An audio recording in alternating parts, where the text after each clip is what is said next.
¿Qué tal? ¿Cómo están todos y todas? Bienvenidos y bienvenidas a una nueva conversación de este ciclo de Dos en la Ciudad a través del Instagram Live de Clinic. Vamos a esperar a que se vayan sumando. Ahí está Pancha99, Franco Morán, Pam Werle. Bueno, muchas gracias a todos y a todas por sumarse a este diálogo de día miércoles.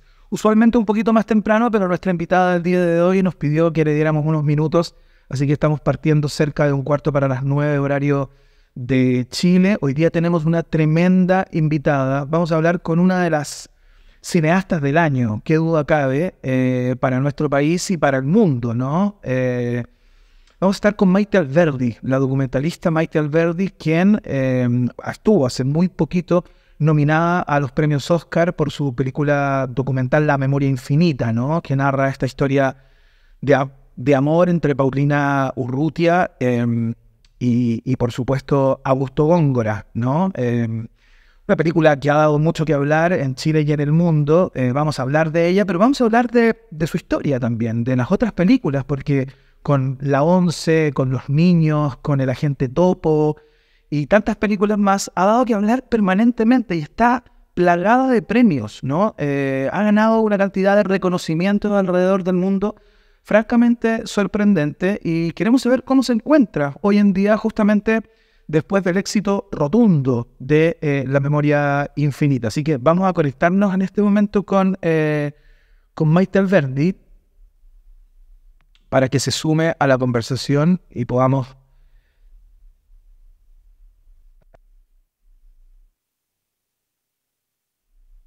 recibir la invitación y se suma rápidamente a la conversa. La verdad que es muy sorprendente porque yo tengo la impresión que está en un momento como de silencio Maite Alberdi, ¿no? Después de haber estado hablando tanto, haciendo tanta promoción, viajando por el mundo, bueno, nos concede esta entrevista hoy de manera de poder conocer qué es lo que viene para ella, cuál es el futuro y cuáles son las cosas en las que está pensando, los proyectos siguientes. Porque es una persona tremendamente inquieta y está permanentemente pensando en nuevas puestas en escena, en nuevos documentales, así que queremos conocer qué es lo que viene para, para ella, ¿no? Vamos a ver si se suma. Épale, Hola, ¿qué tal? bien, ¿y tú? Bien, muy bien, bienvenida Maite, muchas gracias por participar de este ciclo de conversaciones dos en la ciudad. ¿Cómo estás? Gracias a ti, hace tiempo que no nos veíamos. Bien, ¿tú? Bien, muy bien, acá por México, bueno, tú en Chile, ¿no? Yo en Chile. Por fin en Chile se podría Por, decir. por fin en Chile, estoy contenta de estar en mi casa. Sí, no, me imagino que debes estar contenta de estar en tu casa después de esta promoción, al lado de este periodo de giras de festivales, de viajar a promocionar La Memoria Infinita afuera. Sabes que antes de establecer este contacto, me acordaba de una frase de Cerati que está en una canción del disco Amor a Amarillo, en donde dice: hoy volví cansado de hablar de mí, ¿no? Es una parte, No me acordaba, ¿en qué canción está? en una canción que se llama Avenida Alcorta.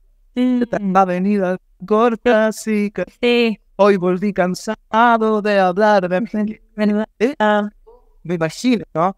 Para las personas que de repente salen de gira o están dando entrevistas, junkets y todo tipo de instancias con la prensa, que debe haber un momento en que te agotáis, ¿no? Cuéntame, ¿cuál es tu estado actual respecto?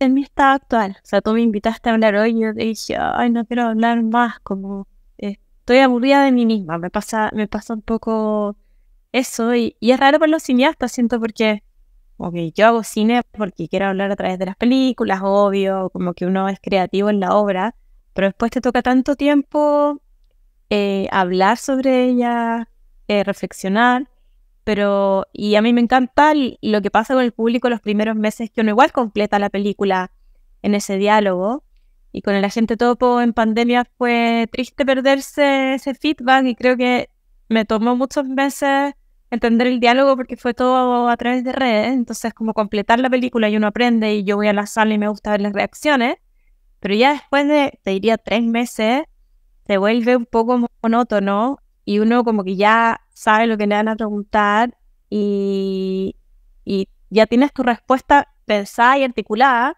y cuesta mucho cambiarla y no tiene sentido cambiarla. Entonces, como que ya fueron 16 meses haciendo campaña, un montón. Ya en el mes 12, te juro que es como no puedo escucharme a mí misma decir lo mismo de nuevo y de nuevo y de nuevo. Y obviamente es precioso lo que pasa y a uno le encanta estar con el público, pero cuando ya termina, o sea, ahora estoy como, no quiero hablar, como solo quiero estar haciendo y callada, cuesta mucho, sí. Aparte, yo imagino que la película se te aleja también, ¿no? Porque claro, los tiempos de uno como espectador son muy distintos a los tiempos tuyos como creadora y como realizadora, ¿no? Esa es una película, por ejemplo, no sé, La Memoria Infinita es una película que hiciste hace 4 años, ¿no? Algo así. Y no, como que siento que también pasa que uno, o sea, o la gracia que creo que tiene el trabajo del documentalista es que uno está tantos años con las películas y tantos años con esas personas que es parte de tu vida también. O sea, yo como que no siento las películas como parte quizás de periodo, sino que son compañías más transversales, como un continuo. O sea, como que las sigo sintiendo como parte de mi vida hasta hoy. Entonces, claro, no, como que no siento esas separaciones, pero sí como la dificultad de tener que comunicar tanto sobre la obra. Eso es lo desafiante finalmente o sea, que es para mí misma el desafío, que es como cómo lo hago yo como cineasta para aguantar como todos esos meses de campaña. Aparte, debe ser muy agotador también tener siempre un discurso sobre lo que uno hace, ¿no? Tener como articulado un discurso, porque a veces uno, qué sé yo, claro, uno cranea lo que está haciendo, lo estudia, lo trabaja, lo conceptualiza, pero no siempre tiene tan claro por qué hace lo que hace. Y yo imagino que esa weá debe ser igual media cansadora, ¿no? Como tener que ser siempre inteligente, estar siempre dispuesta, asertiva, qué sé yo, es cansador, ¿no? Es cansador y creo que es más cansador en estos tiempos donde cualquier error comunicacional se viraliza o entonces como que uno tiene mucho más cuidado con las reflexiones o tiene las reflexiones quizás mucho más preparadas también, como con poco espacio para la improvisación, pero creo que, claro, o sea, yo trato de prepararlas, pero también uno solo las completa en lo que le pasa al otro con la película, o sea, porque una cosa es lo que me pasa a mí, que suele ser emocionalmente parecido a lo que le pasa al espectador, pero en términos de discurso, como que uno termina de entender las líneas, de articular, o sea, como uno no articula el discurso mientras la está haciendo, yo creo que uno articula el discurso cuando la termina, y eso es muy raro. Y claro, pasa mucho como con el periodismo que te dicen, bueno, cuéntame de tu próximo proyecto, y es tan difícil hablar del próximo proyecto, no porque uno no quiera hablar o no pueda hablar, sino porque es como darle una lógica o un discurso al proyecto que para uno muchas veces todavía no tiene, pero no tiene hasta que lo terminas. Entonces, también es un proceso en que vas construyendo la lectura de la película cuando está terminada. Entonces, y eso en conjunto, o sea, no soy solo yo, se hace con el espectador, pero sí, también como cansa en riesgo de la exposición en estos tiempos. Oye, estaba leyendo para preparar esta conversación, a pesar de que nos conocemos hace ya un tiempo y todo, pero bueno, uno igual busca sus cosillas, ¿no? Y hice la mediocridad de entrar como en primer lugar a Wikipedia, ¿no?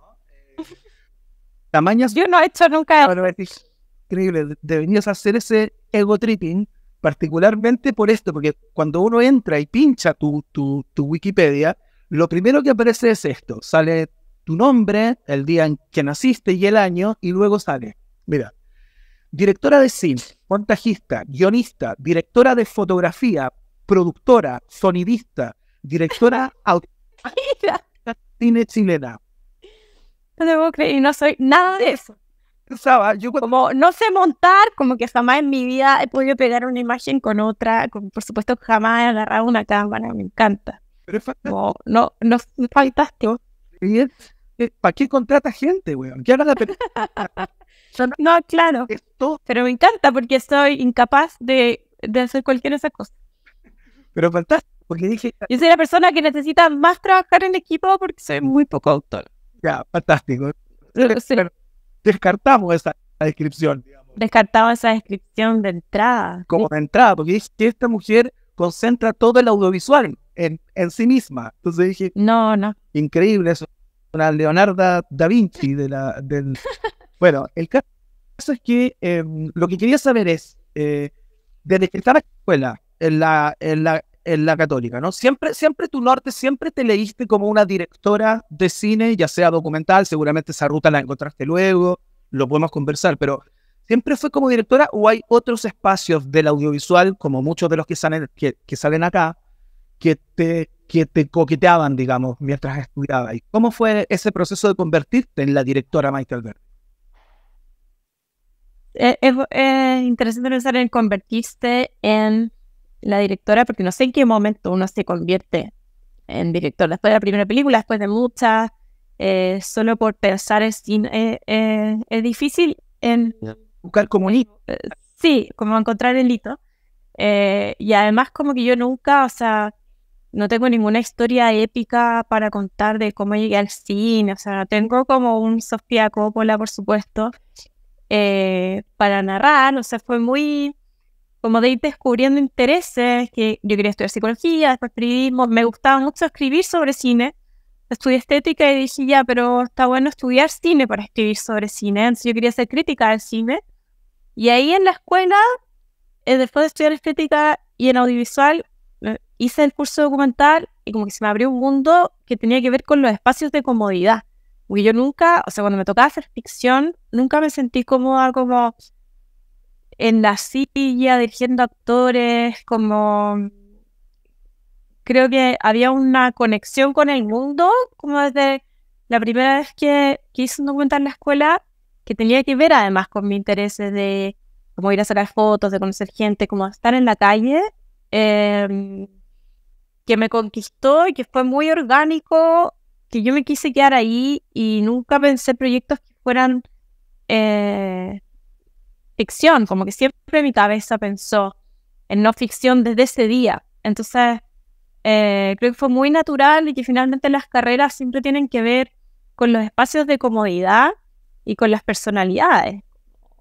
Y también pienso, yo soy muy, como a mí me gusta sentarme a mirar, mi abuela siempre decía hay que poner la silla en la calle para mirar gente pasar y como que a mi mamá le encanta ir a las playas llenas de gente como a mirar gente y creo que como ese es mi ejercicio también, yo no me siento cómoda haciendo documentales de entrevistas, como creo que lo que filmo también tiene que ver con cómo yo puedo entrar y cómo yo me puedo relacionar. Entonces, creo que el cine para los directores es mucho eso, como qué tipos de relaciones pueden establecer.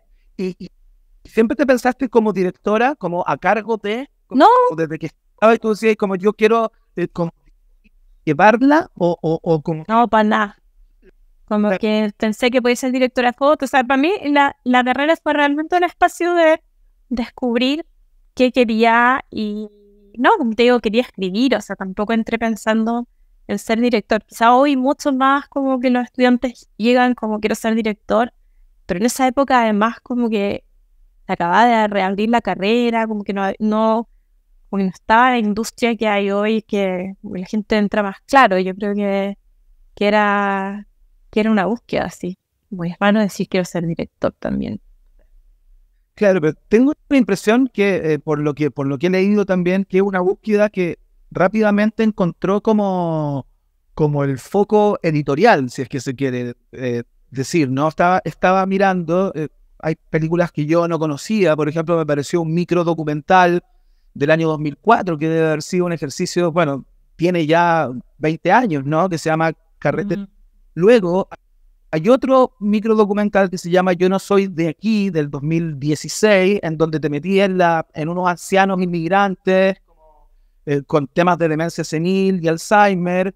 luego están los niños, ¿no? Que también narran una historia que está como en el mismo universo.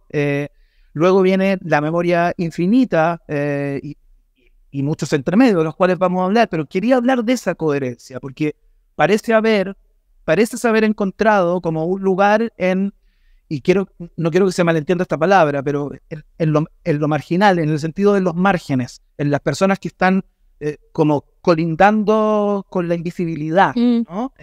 Y hay algo ahí que es súper coherente en tu carrera completa, ¿no? Son esas historias las que te seducen y las que te gustan para ponerles cámara, ¿no? ¿Qué encontráis ahí?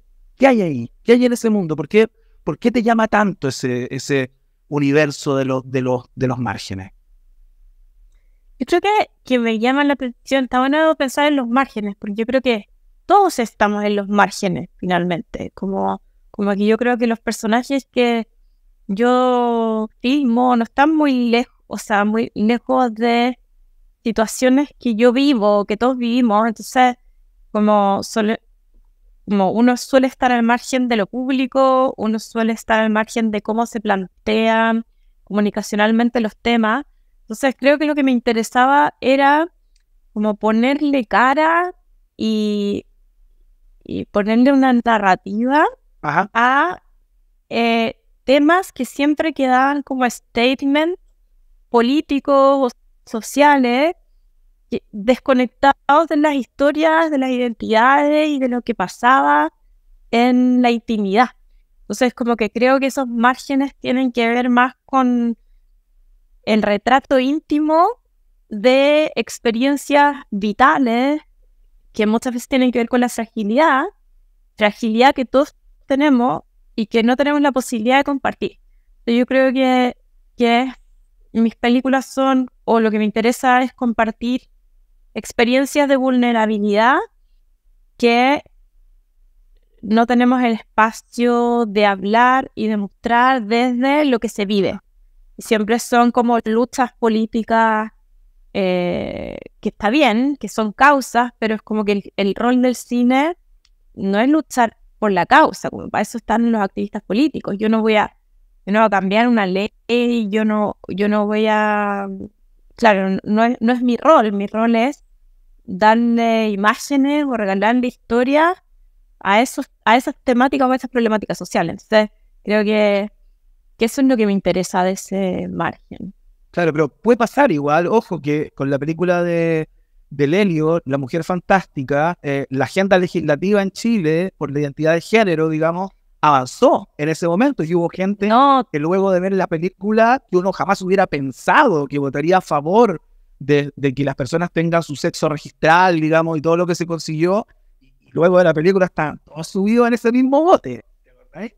Sí, totalmente. Y con los niños también me pasó. Trabajamos una campaña de outreach con 40 fundaciones, con una red, porque la ley del trabajo decía que a las personas con discapacidad se les podía pagar menos del sueldo mínimo en ese momento. Entonces, como fuimos viendo cómo servía la película a las fundaciones para ayudar a derogar ese artículo. Entonces, pero lo que digo es como, yo no soy la activista de la fundación que va a hacer la lucha, pero yo sí les puedo regalar las historias que necesitan contar y que les ayudan a ilustrar eso que muchas veces en ese caso para los activistas era súper difícil de explicar y que se vuelve como un tema muy lejano y muy teórico también, como para el que no lo vive. Entonces, creo que esa es la gracia, precisamente, que es como, y como pasó con La Mujer Fantástica, que le estás dando una historia emocionante de un tema que no se conecta con tu realidad, pero lo estás viviendo, lo estás entendiendo, puedes empatizar, por lo tanto podemos avanzar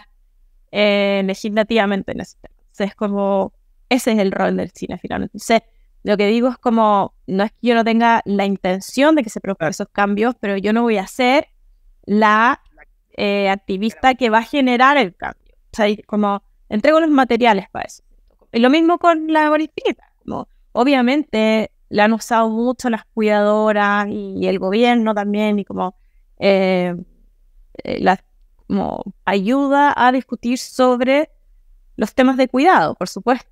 Y nosotros también pensamos mucho y la película está al servicio y es como, úsenla todo lo que quieran para eso, pero yo no voy a hacer yo esa campaña, digo.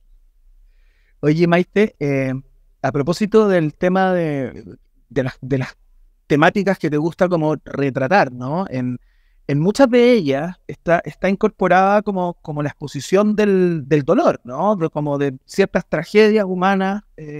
Y yo creo que esta pregunta es ampliable a muchas personas que trabajan como tú en el género, ¿no? Del documental. Que se meten en realidades ahí in situ, en tu cara, muy, muy complejas, muy dolorosas, tristes muchas veces, ¿no? ¿Cómo trabajáis tú eso, ¿no? ¿Qué es lo que uno le podría preguntar como a un psicólogo, ¿no? ¿Cómo te separáis del dolor de tus pacientes?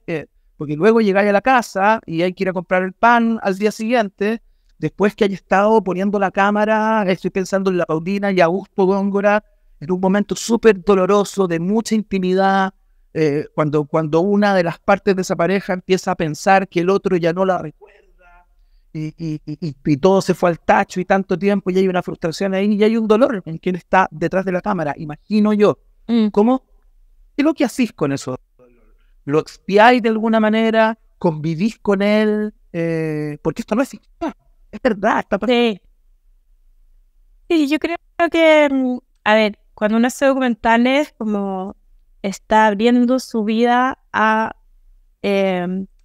relaciones afectivas que son también tus relaciones afectivas. Entonces, como que uno no puede tomar tanta distancia y claramente lo que le está pasando a los personajes, tú también lo estás viviendo todo el tiempo. A mí, la memoria infinita, debo confesar que me costó mucho, como emocionalmente, o sea, muchos días me costaron mucho emocionalmente y lo que le pasa a la gente a veces viéndola es como a mí me pasaba y me costaba recomponerme, pero me pasó más, te diría, montando, que fue cuando como entendí y puse una imagen de 25 años atrás con una de ahora y como que materialicé en el tiempo una relación que me destruía, me costaba mucho. No tanto en el rodaje, porque en el rodaje como ellos tenían la capacidad desde el primer día de como que ellos eran genuinamente felices en la adversidad, que es como, sí, suena como a eslogan de película de Disney, pero era así y uno sentía eso y a mí por eso me gustaba y me sentía bien filmando, porque yo iba a filmar feliz, me sentía cómoda, ellos estaban felices, nunca me sentí incómoda. Era una pareja que daban ganas de estar con ellos. Como cuando una pareja está bien, entonces como ya, qué bueno ver a esta gente, como eso generaban siempre. Entonces era un lugar en el que me gustaba estar, pero claramente cuando las situaciones o la vida se torna dolorosa, también lo es para ti. Entonces yo te diría, no, como no me distancio, no tengo cómo distanciarme, porque también son mis relaciones, son mis penas también finalmente.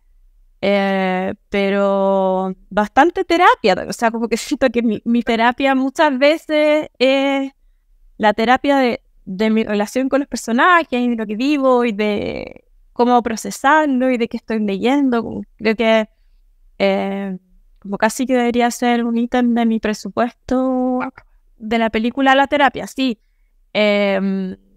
Porque sí, es el espacio de reflexión sobre esa experiencia de vida que es la mía. A propósito de la calidad de tus historias, ¿no? Y porque uno cuando ve las historias que tú retratas en tus películas, uno dice, ¿cómo encuentras estas historias? Y eso te lleva como una reflexión también, que es como, ¿dónde están las historias? ¿Sabes? Las historias son buenas per se, así como que hay una buena historia que tú puedes poner una cámara y aunque no haya nadie detrás de esa cámara, eventualmente, estoy como exagerando, lo que va a salir de ahí, bueno, depende siempre del punto de vista, es fundamental el punto de vista para que se cuente una buena historia, como de qué están hechas las historias y cómo las encontráis también, o sea, cómo llegaste a Chami, a la gente topo, a esa idea, cómo llegaste al salvavidas que no se quería meter al agua, cómo llegaste a la Paulina, ¿cachai? ¿Dónde las encontráis? ¿Las leí en el diario, hacer una caluga que aparece así al final? ¿Cómo llegáis a esto? Yo creo que es una mezcla. Nadie te viene a tocar la puerta de la casa y como que nunca es como que te encontraste. Es raro eso. O como que típico uno le dice al taxista, ya soy cineasta, y que hace documentales, yo tengo un vecino que nunca, como las historias del que te quieren presentar, nunca funcionan. Y creo que tengo dos procesos. Uno es efectivamente el libro que leí, la noticia que leí, y a partir de eso, como una aproximación temática, salir a buscar. Y salir a buscar, y es como un catastro, y desde el catastro ir a los lugares, como muy sociológico, realmente. Y un estudio hasta que llegó el personaje, que fue el caso del salvavidas, que era, ok, me interesa la idea de qué pasa en un espacio sin reglas, como el verano, con la figura que tiene que poner reglas.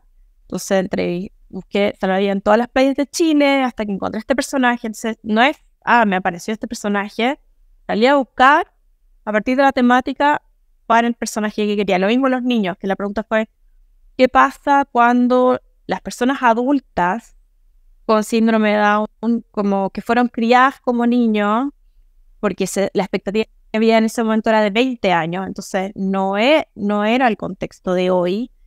Esos papás les dijeron, tu hijo va a vivir hasta los 20. ¿Qué pasó con esa crianza? ¿Qué pasó con esos papás que hoy tienen 80 y esos niños tienen 50 y siguen yendo al colegio?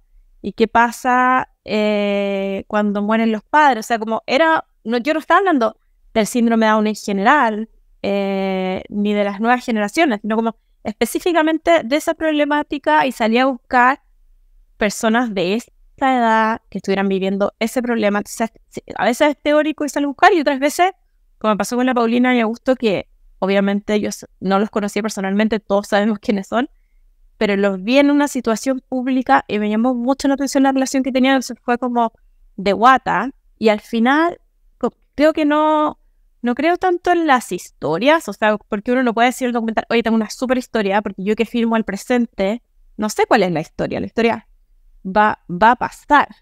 Lo que sí sé es cuando tengo un buen personaje. Entonces, para mí no tiene que ver con, mira, en mi sinopsis preliminar no es como, los hechos no son los importantes. Cuando uno hace un documental sobre el pasado, que el 50% de los documentales, el pitch es una historia, pero en este caso para mí el pitch es una persona. Entonces, como, ¿quién es esta persona que a mí me fascina tanto? ¿Por qué? ¿Cuál es mi punto de vista sobre esta persona finalmente? ¿O qué representa?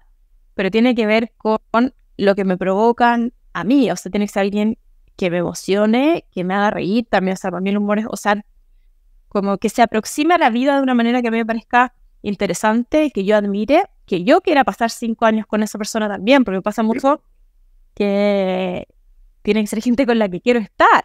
Entonces, es como un enamoramiento inicial que te tiene que fascinar, y después empiezo a buscar los argumentos lógicos de por qué, de qué se tratan, sí, pero es como, y es como un casting en ficción, como que el actor te hace el 70% de la película, no sé, pasa lo mismo, como que esta persona no te está fascinando, tampoco le va a fascinar al que vaya a verlo a la sala de cine. Entonces, como que pasa por eso. A veces me llegan un montón de proyectos que los leo en el papel y digo, ya, suenan increíbles, te juntáis con las personas y no me provocan nada, o no me conecto nada. Entonces, como me da lo mismo que la historia sea increíble, como que parte por otro lado. Entonces, es al revés, como la fascinación sobre una identidad, y ahí empiezas a articular qué es como, quién es esa historia, cuál es el tema, pero como parte de otro. Oye, Maite, te cago un poco de onda no ganar el Oscar con La Memoria Infinita. ¿Sabéis por qué te lo pregunto? Porque yo, al estar relativamente cerca de este mundo y entender un poco de lo que se trabaja y lo que implica todo el camino, ¿no?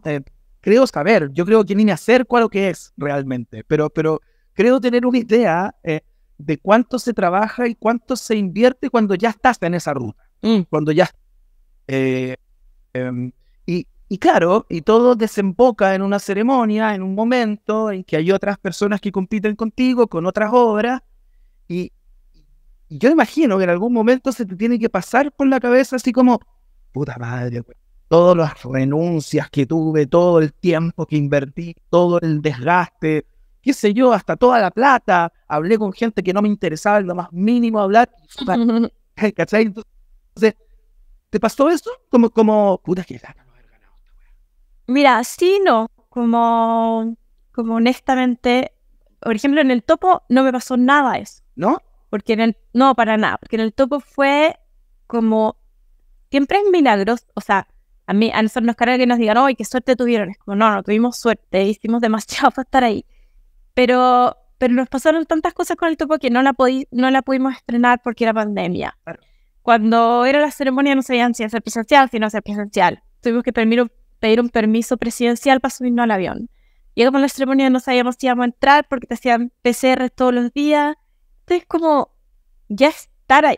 Y era una película además que si no hubiese sido pandemia, jamás habríamos quedado nominados porque hay que entender, y siempre lo digo, es como, por supuesto que quedan las buenas películas, pero quedan las películas que hay un estudio detrás invirtiendo y haciendo campaña para ellas. Entonces, y el Topo no era el caso, ¿No? Y no era el caso y no teníamos, o sea, teníamos un distribuidor gringo chico, pero no teníamos un estudio gigante haciendo campaña, que si hubiese sido este año, no quedábamos porque teníamos a todos haciendo grandes campañas y como fue todo online y fue todo por Zoom y no había que hacer cóctel ni invitar a 100 personas a un screening en cada ciudad en el mundo, como tuve que hacer el año pasado, quedamos por ese contexto. Entonces ya era por una película así como todo demasiado milagroso y cuando ya quedamos nominados no teníamos un peso para hacer campaña de nada. Entonces ya estar ahí era como un nivel de absurdo que por supuesto que trabajamos un montón, hicimos una campaña como preciosa 1-1, pero que funcionaba en ese contexto. Hoy en día era imposible. Entonces eso definitivamente era ganar el Oscar. Con la memoria fue muy distinto porque efectivamente fue como 16 meses, con funciones en todas partes, como con el estudio detrás. Y también, o sea, como me costó mucho más, o sea, el día antes de la nominación, yo te diría que fue mucho más difícil que el día después de no ganar. Porque el día antes de la nominación era peor, porque tú decías, me llevo, en ese momento eran 14 meses en esto, y si no quedamos nominados, es como que no pasó nada, o sea, como de verdad, fue todo, o sea, como que sí, ¿para qué? Y además, que, o sea, las 15 películas que estaban shortlist conmigo, los 15 directores, todos habíamos hecho lo mismo, entonces, como que yo vi gente, o sea, era como, 10 de nosotros van a quedar fuera y todos hicimos el mismo esfuerzo, entonces como que era demasiado injusta la situación habiendo vivido lo que implicaba hacer una campaña real en la era presencial, porque también lo que me molesta es como pasamos de un modelo por Zoom a un extremo de presencialidad como sin ningún término medio, que me parece bien problemático. O sea, hay como viajes, festivales, todo igual que antes, como es raro, como que no, que sí, como no he pensado en un nuevo modelo. Entonces, ese día anterior como que el dolor de guata y el nervio de como nada valió la pena, era atroz y a nosotros, o sea, era súper difícil porque todas las otras películas además eran las candidatas de sus países, entonces estaban shortlist en película internacional y nosotros como solo en una y como abordando menos gente, como ese día te diría como que sentí esa sensación como muy compleja, pero ya. Entonces cuando quedamos ya fue como un premio gigante. Eran 167 películas, en documentales un montón. Brutal. La mayoría en inglés, está ahí compitiendo con las películas grandes, con directores grandes, entonces es como, ahí ya es súper premio, pero por supuesto después como, quizás me frustra, como en la ceremonia y de no ganar, es como que yo creo que cuando uno está ahí, o como que honestamente, como que uno no espera, o sea, obviamente que tienes una posibilidad, pero no estás ahí para ganar, o sea, como no estás. Claro, gente que no va a volver a llegar ahí probablemente, ¿no? No, eso sentía yo dije como, esto es demasiado excepcional, o sea, aparte de todo el mundo me decía como, jamás ha estado un director, o sea, es muy raro, hay muy pocos directores nominados 2 veces en esta categoría, como contados con las manos, jamás tan seguido. Era como, ya estoy en una situación que no sé si me va a volver a pasar. ¿sabes? Entonces, y que no sé también si tengo las ganas, o como para qué película voy a tener las ganas de dedicar 16 meses de mi vida Hacer esa ruta. a hablar de ella. Entonces, como que a mí me pasó con La Memoria, que yo lo hice porque sentía que era una película que merecía eso, y que yo estaba comprometida afectivamente para eso, pero no te digo que yo quiera, o sea, no me interesa hacer eso con todas las películas, yo creo, como, y que se dé además que tienes el estudio y que tengas el distribuidor, como eso, como es muy excepcional. Y entonces, pero el día después yo te diría como, lo pasé súper bien en la ceremonia, estuvimos muy felices, como quizás lo que me costó más como a la vuelta de la semana era sentir como, para mí La Memoria era mis favoritas como real, no porque fuera mi película, o sea, como que sentía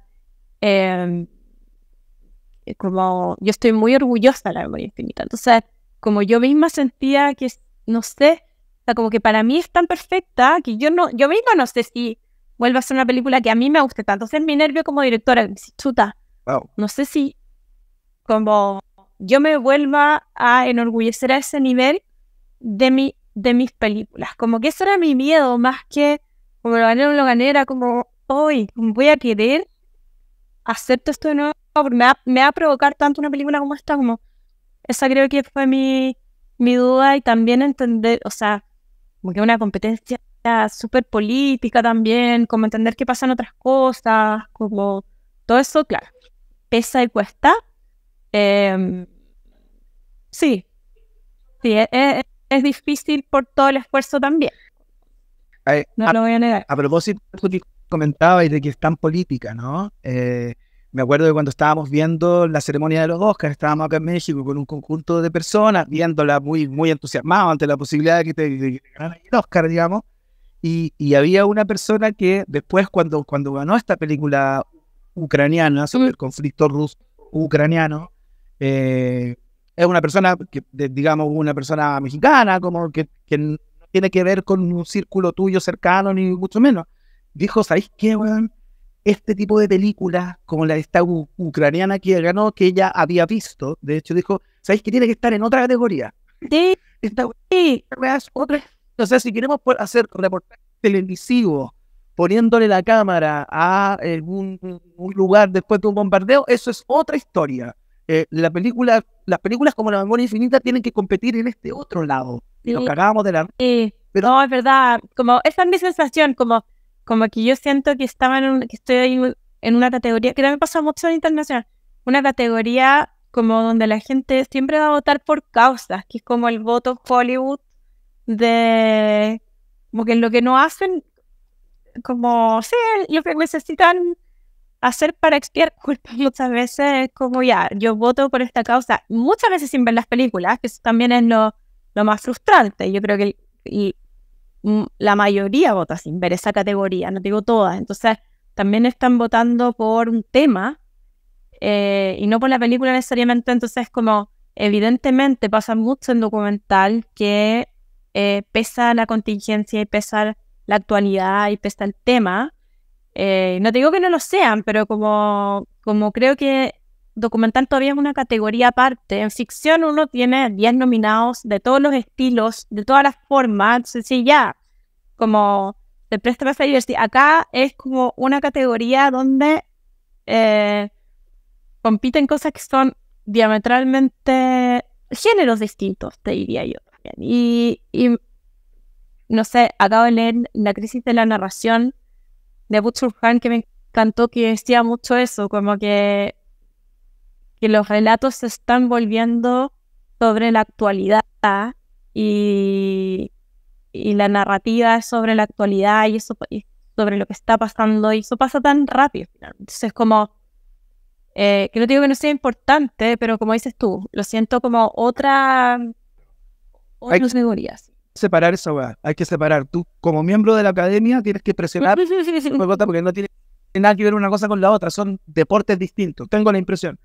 Oye, te quería preguntar por la relación que queda luego de llegar a niveles de intimidad impactantes con tus representados, con las personas a las que les pones la cámara, ¿no? Es siempre igual, o sea, siempre esas personas pasan de alguna manera a formar parte de tu historia, o hay ciertas películas que has hecho en que eso ha sido mucho más profundo y más potente, ¿no? Te lo pregunto a propósito de la relación que he tenido hoy día con la Paulina Urrutia, por ejemplo. Después de haber no tan solo filmado todo eso que filmaste con ella y su marido, sino después de haber viajado por Estados Unidos, entiendo que hicieron como esa gira juntas, no sé, haber compartido habitación eventualmente, o sea, hay una intimidad, una nueva intimidad, Sí, totalmente. que se da como el juego de que terminó el documental, digamos. ¿Cómo es tu relación hoy día con ella? ¿Son amigas? Somos amigas, somos muy cercanas, nos queremos mucho. Y es como familiar la relación, yo te diría que es como más que de amiga, como, sí, como muy familiar.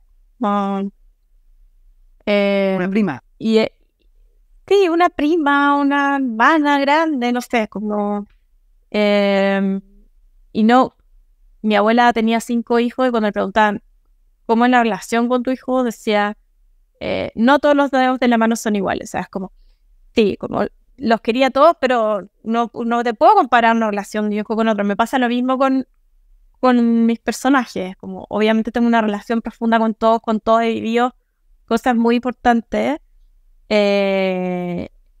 Pero con la Paulina, claro, es muy especial porque implicó un periodo de su vida que nos acompañamos mucho en circunstancias muy radicales, entonces creo que fue como un hiato muy fuerte en una situación de dolor particular para las dos, y sí, y de ahí, como dices tú, como de viajar juntas, de estar juntas, de conversar, para mí también es súper importante, como yo era la primera vez que entregaba una vocería, o sea, y te digo, yo estuve 16 meses dando vueltas, la Paulina también, como estuvo haciendo campaña. Entonces, como saber que lo que ella decía era tanto mejor muchas veces que lo que yo podía comunicar de la película, que era un descanso y era una fascinación también como lo que pasaba en ese duelo compartido de la Paulina, que también era fascinante, está en una etapa de duelo,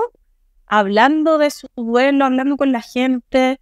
Entonces, como aprendí mucho de eso y de tantas cosas de la Paulina, como de su forma de relacionarse, de su ética, como un montón de cosas. Pero creo que sí, la siento como una hermandad, y que es divertido, porque al principio le tenía pánico, ser una como que ¿En serio? me acerqué con susto el primer año, sí, no, o sea, de arriba, y es puntúa, y o sea, una persona hasta el día de hoy que te dice todo de frente y te analiza, o sea, como que no se va con ninguna, o sea, va al choque, es clara, y al principio como que pánico, como mirándola para arriba con un miedo atroz, y hoy día me da risa la que nunca me había pasado tener esa sensación con un personaje de el miedo a acercarse. Y claro, yo tengo cero ese miedo. Entonces, es divertido cómo evolucionó. Sí, es especialmente particular. Tampoco sé si me vuelva a pasar algo así. O sea, claro, me comentabas ya antes que sentías que no sabías si te ibas a enamorar tanto de una obra tuya como te enamoraste de La Memoria Infinita, de que la encontrabas tan perfecta. ¿No crees poder llegar de nuevo a esa sensación? ¿No crees poder enamorarte de nuevo de una persona o de un personaje, digamos, o de una persona retratada por ti como de ella? O sea, La Memoria Infinita, sentís que tocaste como una suerte de techo. Sentí como que toqué, a ver, como que la gente topo también, o sea, todas me parecen muy, como, estoy muy orgullosa de todas en su forma. A mí me pasa como con La Memoria Infinita, que tiene un texto para mí emocional, que es como superior en lo que me pasaba a mí viéndola también. O sea, yo no yo no podía entrar a verla y hacer un conversatorio porque me costaba mucho recomponerme emocionalmente para conversar. Entonces, y creo que para mí eso es el cine. Entonces, es como, ojalá, o sea, como quiero que me vuelva a pasar eso, ¿sabes? Pero creo que con ninguna película, o sea, si bien todas mis películas me encantan, con ninguna me había pasado eso. Por eso digo, es de no poder verla. Es como, es muy particular y quizás también tiene que ver con haber estado ahí, haberlo vivido, como haber compartido la pérdida, como un montón de cosas. Pero sí, como que no sé si es un techo, pero es como, sí, un punto de inflexión grande para mí la memoria, que además me atreví a hacer cosas que, o sea, como tiene una cámara de ella que se ve pésimo, tiene archivos, como cosas que son muy poco. La Paulina siempre dice, es la película menos Maite y la más Maite, como que hizo toda la Paulina. Los conversadores decían, mira, le dijeron que no, como que sus documentales no eran documentales porque no había entrevista. Ahí tenéis la entrevista en la infinita, que no había archivo, ahí está el archivo, como esto, como el manual de lo que tiene un documental está, pero ella decía, es súper ella. Entonces, como que también fue un ejercicio de estilo muy interesante para mí en eso. También era divertido porque primera vez que, como en los primeros conversatorios, nadie me decía, oye, ¿es ficción o no? Como que es la primera pregunta que siempre tengo en los conversatorios de las otras películas. Acá nadie está cuestionando si era verdad o no. O sea, a ver, de esto me tengo que preocupar. O sea, como que nadie me como que esa pregunta ya ha salido de escena. ¿Es un problema o no? O sea, en ese sentido también era distinto. Claro. Oye, Maite, ya se nos va acabando el tiempo y todo, sé que tenéis que hacer y qué sé yo, pero te quería preguntar por lo que viene, porque te vaya a meter en el mundo de la ficción, ¿no? Más allá del proyecto en particular, que no viene al caso, qué sé yo, pero ¿qué es lo que qué pasó? ¿Qué pasó en tu vida? Que dijiste, bueno, voy a probar acá, voy a coquetear con esto, a ver qué es lo que pasa, ¿no? ¿Cómo te sentís a eso? Pasó la memoria infinita en mí, ya, pues, como también, o sea, creo que tiene que ver con eso, como decir, ya, como me atreví a probar, puedo probar. Yo creo que sí, es más como una búsqueda formal de otras cosas.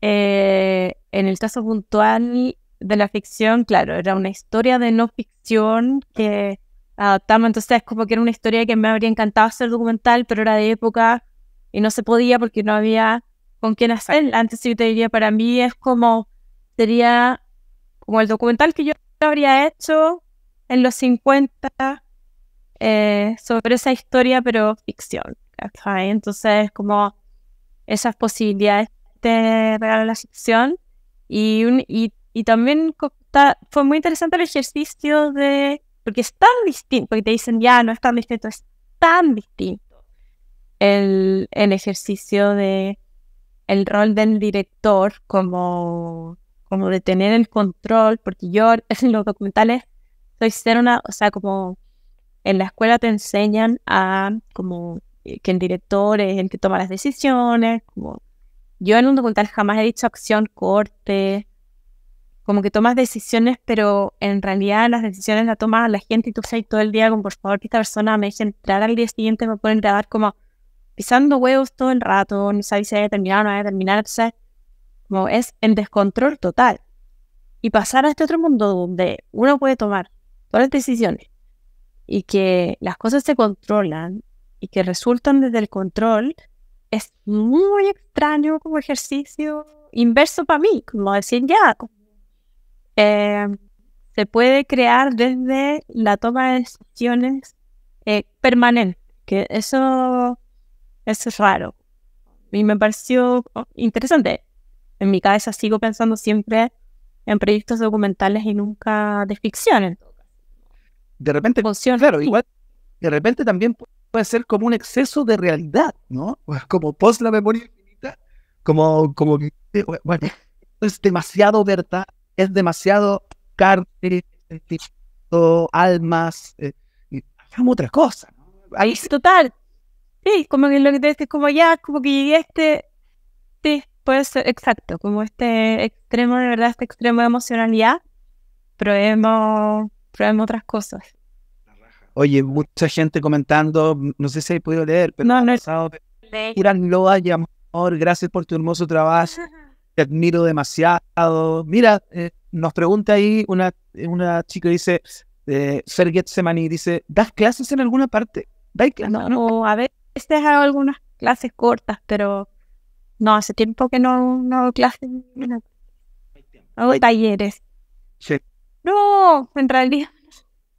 No, pues, difícil. Oye, Maite Alberni, te quiero dar las gracias por esta conversación. Hacía mucho rato. Gracias, Iván, qué bueno verte. Sí, pues estaba ahí muy metida ahí en el torbellino de la promoción y qué sé yo. Mira, qué bueno hablar a posteriori, porque si hubiese sido en el torbellino de la promoción, habríamos hablado de lo mismo. Yo te Todo de lo mismo. ¿Sabes qué? La Maite está tan agotada de hablar de ella misma que voy a tratar de darle una vuelta. Espero que lo haya pasado bien. Yo lo pasé súper Muy bien, se me pasó volando. genial. Te mando un abrazo. Gracias. Gracias a ti, gracias a todos por conectar. Buenísimo. Un abrazo grande, un beso. Gracias para ti.